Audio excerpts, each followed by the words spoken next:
এই দেখো দেবী, তার পদ চিহ্ন আমার বুকে। আপনার বুকে তো আমার স্থান, আপনার বুকে পোড়াঘাত করা মানে তো আমাকে পোড়াঘাত করা। সেই দিকে আমি কিছুতেই ক্ষমা করবো না। আমি তাকে না না লক্ষ্মী না, সংযত হোক। ভক্ত আমি ভক্তির কষ্ট আমি সইতে পারবো না। তাহলে ভক্ত আপনার কাছে সব, আমি কেউ নয়।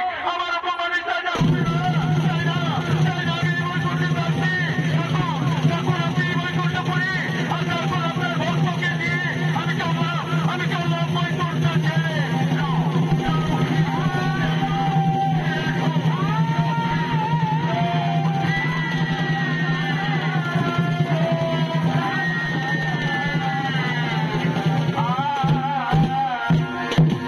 এদিকে মাতা লক্ষ্মীর আনন্দিত হয়ে পড়লেন বৈকুণ্ঠ ত্যাগ, আর ওদিকে বাবা ভোলা মহেশ্বর ও সৃষ্টিকর্তা ব্রহ্মদেব চলেছেন এই বৈকুণ্ঠের পথে।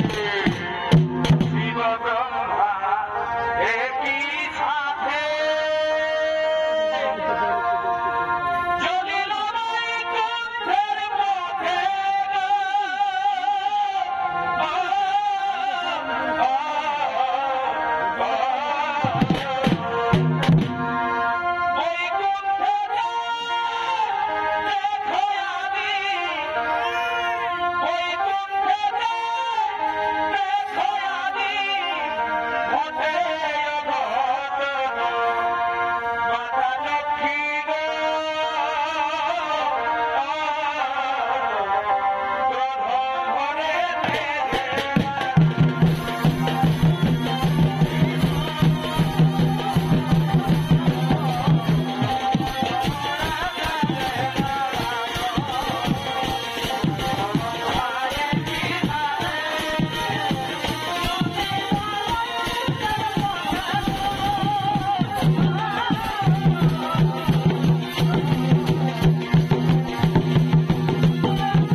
এখন কি হবে উপায়? দেবী লক্ষ্মীর এমন সিদ্ধান্ত, আজ ভগবানের ভক্ত ও পত্নীর মধ্যে উভয় সংকট। কি করে খুবই সমাধান? হে ব্রহ্মদেব, শ্রী হরি বিষ্ণুর লীলা কেবল তিনি জানে, আমরা তো তার সহচর মাত্র।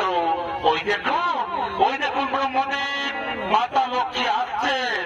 চলুন তার রাগ ভাঙানোর চেষ্টা করি।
আমার কিসের প্রয়োজন? তার জন্য তো ভগবান বিষ্ণু আছে, আপনারা আছে।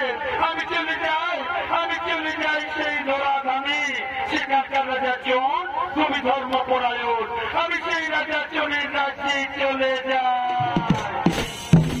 মা, মাগো, একান্তই যদি যেতে চাও মা, তাহলে সেই ধর্মপরায়ণ রাজা চনের রাজ্যে আমাদেরকেও তুমি সাথে নিয়ে চলো মা, আমাদেরকেও তুমি সাথে নিয়ে চলো। তবে তাই হোক, তবে তাই হোক ব্রহ্মদেব, তবে তাই হোক মহাদেব। কিন্তু এই রূপে তো সেখানে যাওয়া যাবে না। সে ওই বিষ্ণু যাতে আমাদের খুঁজে না পায়, আর রাজা চোর যাতে আমাদের চিনতে না পারে। তাই আসুন, আসুন দেবগণ, আমরা আমাদের রূপ করি পরিত্যাগ। তাই হে ব্রহ্মদেব, আপনি গাভী হয়ে যান, আর হে মহাদেব আপনি বাছুর হয়ে যান, আর আমি অবশ্যই গোয়ালিনী। এই বেশে চলুন আমরা ধরাধামে করিব গমন।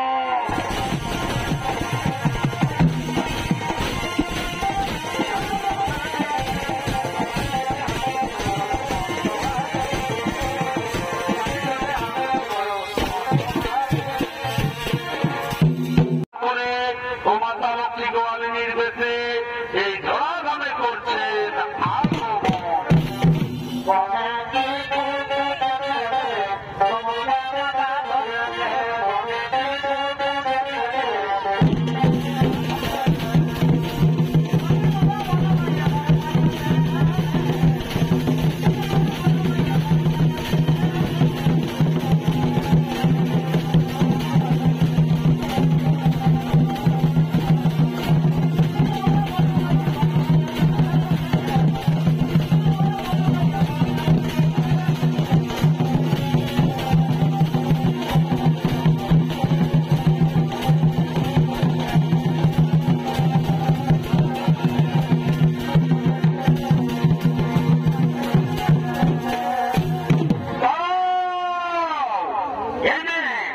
এই গাভী নিয়ে তুমি কোথায় যাচ্ছ?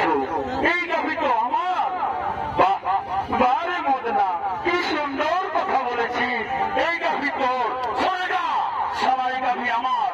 না, তোমরা অন্যায় ভাবে আমার এই গাভী দাবি করতে পারো না। এই গাভী আমার।